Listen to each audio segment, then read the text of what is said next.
Bonsoir tout le monde et bienvenue sur le podcast Femmes d'hockey. Isabelle Etier pour une nouvelle édition de son podcast qui vous fait découvrir autrement les personnalités et leurs relations avec le hockey.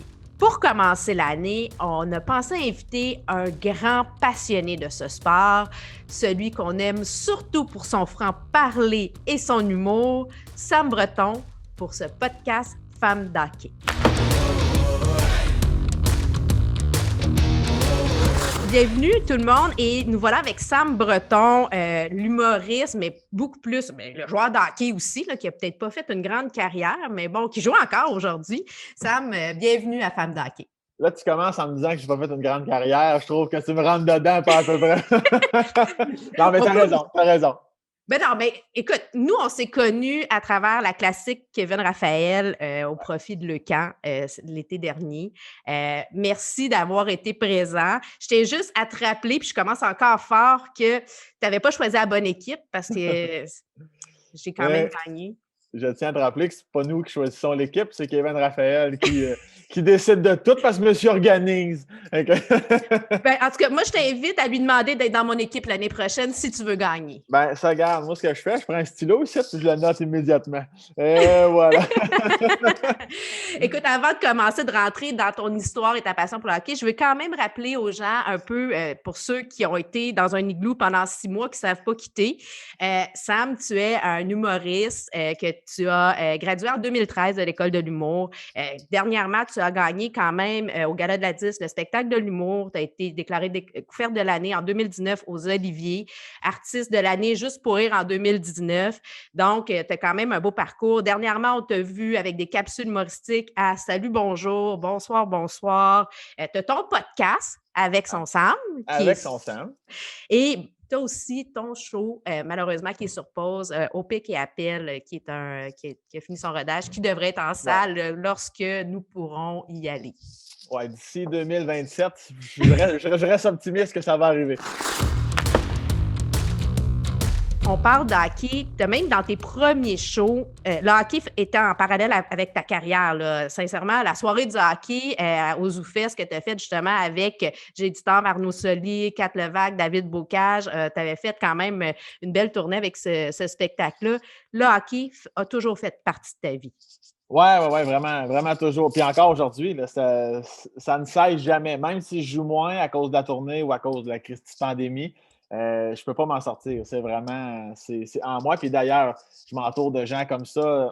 C'est sûr qu'on se regroupe. Je me souviens à l'École de l'humour rapidement avec Jay Dutombe, David Bocage. David Bocage qui est à un autre niveau, lui, là, avec son podcast Dread sur le tape d'ailleurs. Puis la soirée du hockey, c'est tout lui, c'est son idée, c'est son concept.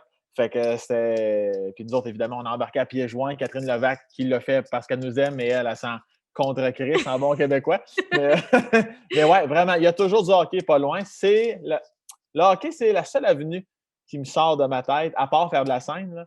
Okay. Quand je joue au hockey, là, je suis dans une zone là, spatio-temporelle où tout s'arrête. Puis tout reprend quand j'arrive dans la chambre. Je suis comme, ah oui, c'est vrai, j'ai des obligations. Mais sinon, je me sens bien, pas possible sur une patinoire. Juste voir un aréna, juste voir une patinoire. Je suis allé voir ma mère en Floride il y a 2 ans, l'hiver. Puis on est allé voir les Panthers parce qu'ils donnent les billets. Puis juste en rentrant dans l'aréna, le Centre Bell, je l'avais déjà vu, le Colisée, le Centre Vidéotron, mais là, vois-tu, c'est un nouvel aréna, je suis venu les yeux dans l'eau, j'ai quasiment versé une larme. Puis ma mère était comme, mon Dieu, t'as pas changé. Juste de voir la glace, moi, ça vient me chercher les buts. Un but de hockey, là, moi, là, je marche dans la rue avec mon chien, je vois un but dans une cour, là. Je peux m'arrêter un petit 10 secondes juste pour me dire, Christy, que c'est beau un but de hockey. Moi, je suis là. Ben, tu es vraiment passionné. Puis d'ailleurs, quand tu étais jeune, tu jouais au hockey dans la rue avec ton frère et ta sœur. Et là, je veux que tu me racontes, c'est quoi l'histoire des cerises et des crottes de nez? Aïe, oui, bon. J'ai jamais entendu parler de ces équipes-là, mais ça a l'air que c'était des bonnes équipes dans ton coin. Ouais, c'est une ligue supérieure. C'est pour ça que tu n'as pas entendu parler. Ça, c'était sacramoune. Oui, en fait, c'était quand je jouais seul avec ma sœur. Parce que ma sœur, comme bien des sœurs, malheureusement, Bon, ma soeur n'avait même pas son propre bâton. C'était toujours un bâton de 14 pieds, même pas de son bord, parce que mon père était droitier. Dis-moi pourquoi il était droitier. Allume, le père, on est tous gauchers. Fait que ma soeur avait toujours un long bâton, elle jouait tout le temps en défense, puis elle était bonne. C'est ça le pire, elle était vraiment bonne.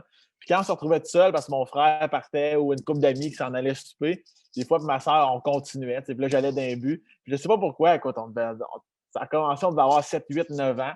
On s'est mis à regarde, on va se faire des noms d'équipe, là, comme quand on est 10, là, tu sais.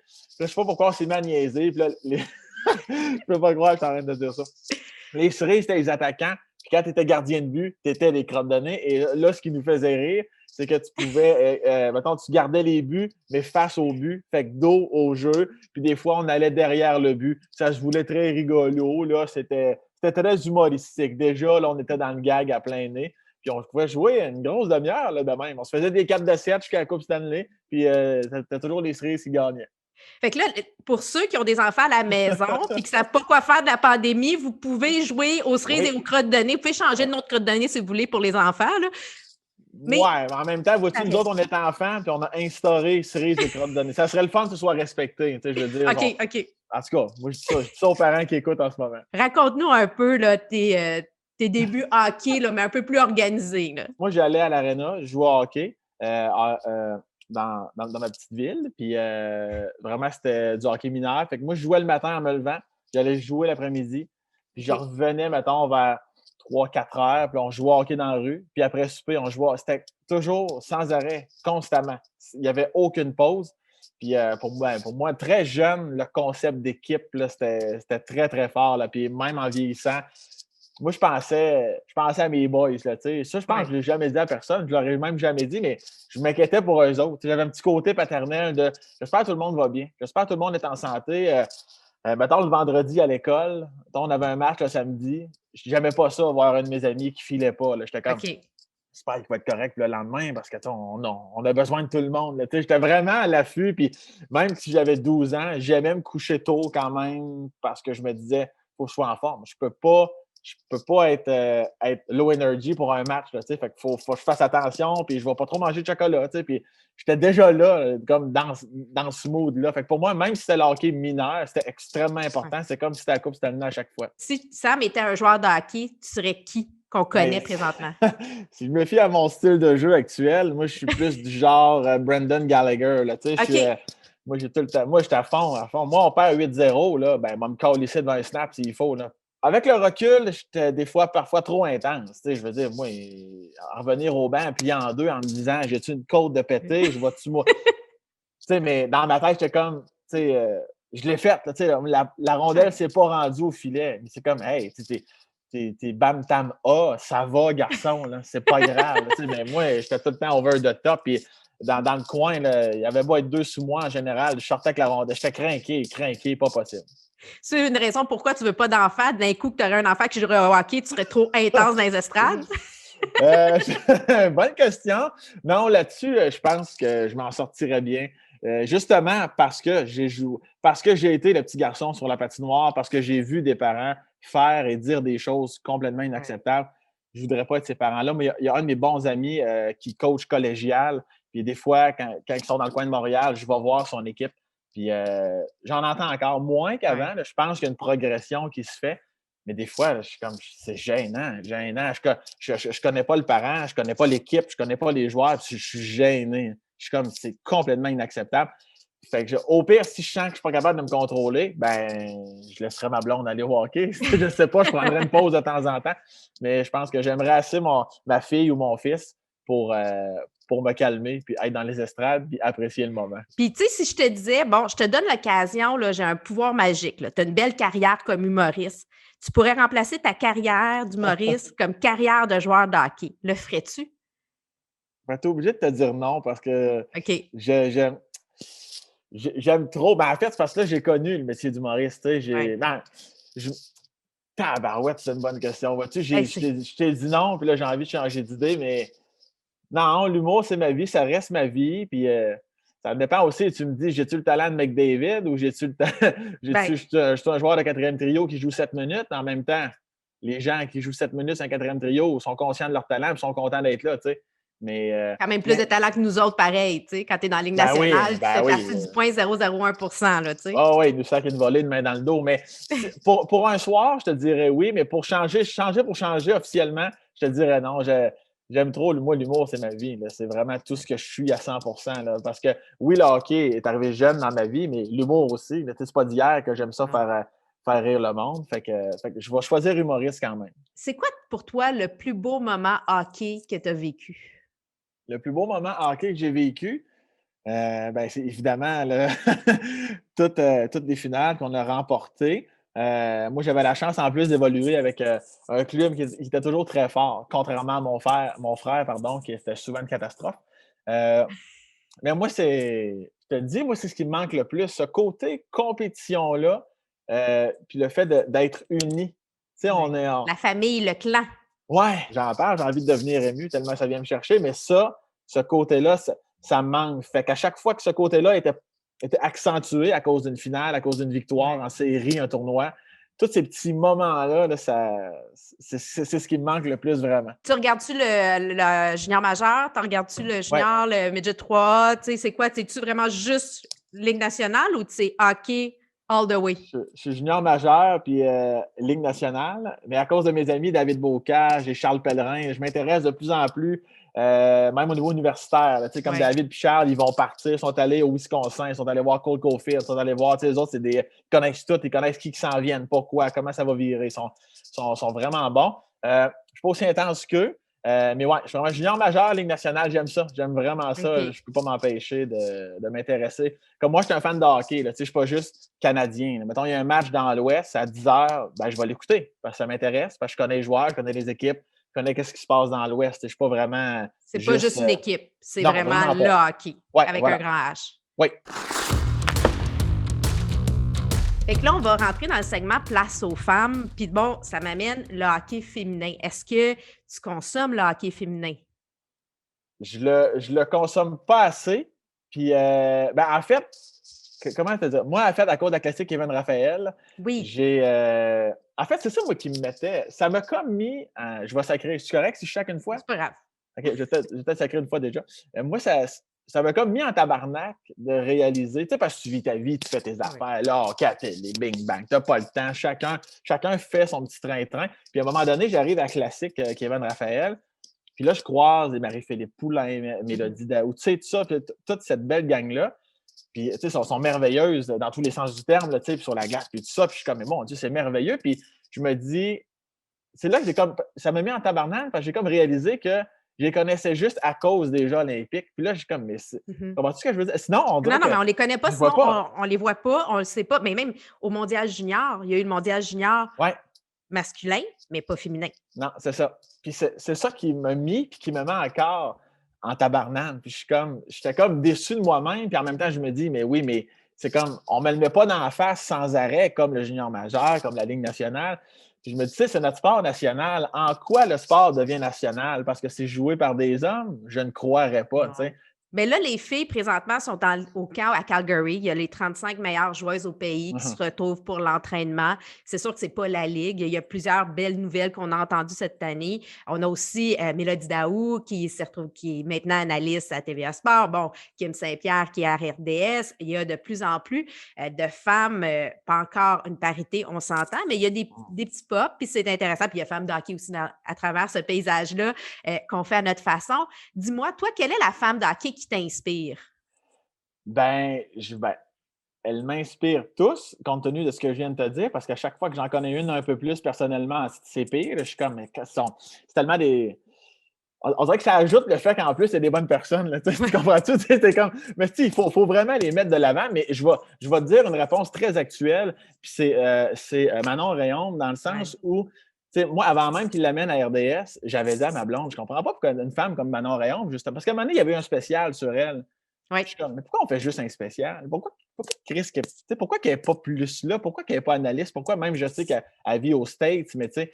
Puis là, quand ils ont annoncé qu'elle serait là, ça serait comme collaboratrice, je suis comme, ben oui, oui, oui, puis encore plus. Là, tu sais, ils connaissent ça, le hockey, là. Mais De patente de gars, là, puis juste les gars, puis, tu sais, je dirais actuellement, Manon Rayonde, puis, mais tous à leur façon, m'inspire beaucoup, là, que même pour, Marie-Philippe Poulin, je veux dire que c'est... Elle a un talent extraordinaire. Moi, je te dirais, je vais te répondre, ça fait un peu politicien, mais quand je te réponds tout, c'est vraiment tout dans le sens que il n'arrête pas pareil, il continue, puis il patine dans la bonne direction. La Ligue, c'est pas évident, elle est morte, semi-morte, ils n'ont pas de gros salaire, ils ont un salaire, ils n'ont pas de commanditaire, tout ça, c'est nébuleux, c'est assez de raisons pour faire « Hey, tu sais quoi?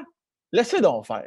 Je vais aller vraiment toutes mes œufs dans le même panier, parce que moi, j'ai une vie à vivre, j'ai des choses à payer, j'ai une famille. » Mais le fait qu'il continue malgré ça, sans arrêt, je trouve ça beau, de comme...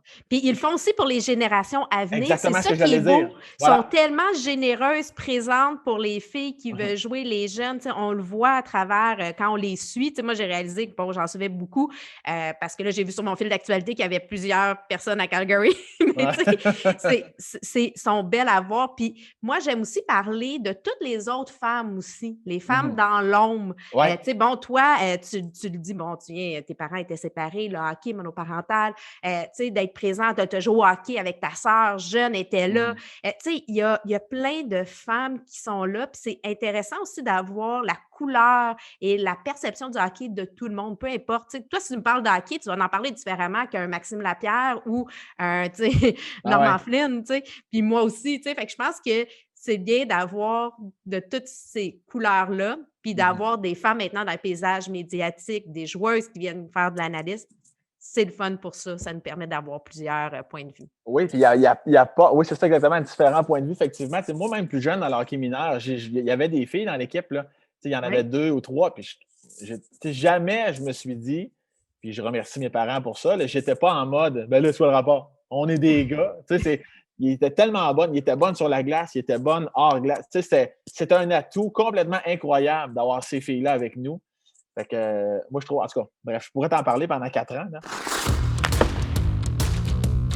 Je t'amène dans mon segment la passe sur la palette. Parce que, le hockey, c'est un jeu de passe. Dans le fond, habituellement, quand on fait un but, on a un aide. Toi, quel a été ce moment où la personne ou l'organisme qui t'a fait cette passe-là sur la palette, qui a fait une différence, qui fait qu'aujourd'hui, on connaît le Sam Breton? Ben, c'est sûr que mon agence Faneuf, qui s'occupe aussi de Louis-José, François Bellefeuille, Simon Leblanc, Pat Groux. C'est sûr qu'eux autres, quand tu sors de l'école de l'humour, puis que même pas un an après, ils te ramassent, puis ils te font confiance, puis ils te donnent des contrats, puis des corpos, puis c'est tout de suite comme continue de travailler fort, puis on va prendre en charge ton one-man show. C'est certain que ça te donne le vent nécessaire dans le dos. Là, c'est une belle marque de confiance. Là, si je fais un parallèle au hockey, là, on a beau dire que tu as du talent, tu es prometteur, tout ça, mais à un moment donné, il n'y a jamais d'équipe qui te repêche. Tu tombes un peu dans la brume de « Mais non, tabarnak, c'est-tu moi ou j'ai des pas pires stats? On me dit que je suis bon, mais il n'y a rien qui se passe. » Faneuf est arrivé pour me dire « Garde, nous autres, on va te donner une chance. On va t'embarquer sur le line-up, puis advienne que pourra. » Fait que le fait qu'il m'amène dans l'équipe, ça amène ça à un autre niveau, puis après ça, ben là, c'est à toi de répondre présent. Puis justement, si jamais tu as la POC dans le slot, ça serait le fun d'accoler StopNet puis que la gourde revole. Mais ça me regarde, puis c'est à moi de le faire. Je considère que je l'ai fait dans des moments importants, ce qui fait en sorte que j'en suis là aujourd'hui. Et si je te donne l'occasion maintenant de faire une passe à palette à quelqu'un ou à un organisme, que pour toi, c'est important de dire, regarde, je veux juste leur donner un petit coup de main à la personne ou l'organisme, ça serait qui ou quoi? Ça serait, mon Dieu, j'en aurais beaucoup. Ben moi, c'est sûr, je suis extrêmement impliqué au niveau de la prévention du suicide. Là, c'est certain. Là, malheureusement, j'ai vécu ça il y a une douzaine d'années. Fait que c'est certain que je leur fais un clin d'œil et je les salue si jamais ils écoutent le podcast. Moi, personnellement, j'ai l'aide le Centre de prévention du suicide de Québec. Mais je sais aussi qu'il y a Suicide Action Montréal. Je sais que, c'est eux que je soutiens beaucoup. À chaque fois que je peux le faire, je le fais. À chaque année, je fais un spectacle d'humour pour la prévention du suicide. Quand je vois des quiz, genre le tricheur, je remets les sous, j'amasse pour eux. Ça me touche beaucoup, beaucoup. Comme la classique Kevin Raphaël. Tu mixes là, parce que moi, des shows bénéfices, là, j'en ai fait, j'en fais encore, je sais ce que c'est, j'en conçois une fois par année. Puis les gens participent, ils viennent là bénévoles pour donner le plus d'argent possible à la cause. Fait que quand Kevin m'a fait un clin d'œil pour la classique KR, 5 ans déjà, 4 ou 5 ans. Là, ça va être la 6e cette année. Oui, c'est ça. Fait que, moi, on me dirait finalement, on ne joue plus au hockey, on joue au basket pour X, Y raison. Même si j'aime moins ça, je vais être là pareil. C'est sûr, je vais être là. La cause domine le sport à ce moment-là. Fait que pour ma part, pour revenir à ta question, ça serait le Centre de prévention du suicide de Québec.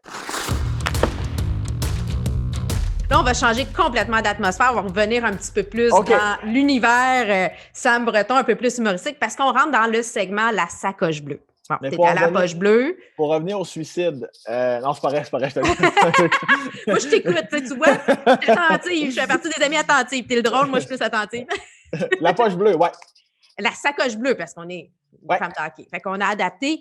Certainement, OK, tu as une anecdote à nous raconter, tu as de quoi drôle par rapport au hockey qui s'est passé. Puis là, je t'envoie même si ça te tente. Tu sais, le hockey, on parle souvent d'odeur. Tu sais, il y a l'odeur, tu sais, tu rentres à la patinoire, tu as les bonnes et les moins bonnes. T'en as-tu une à nous raconter aujourd'hui qui pourrait être.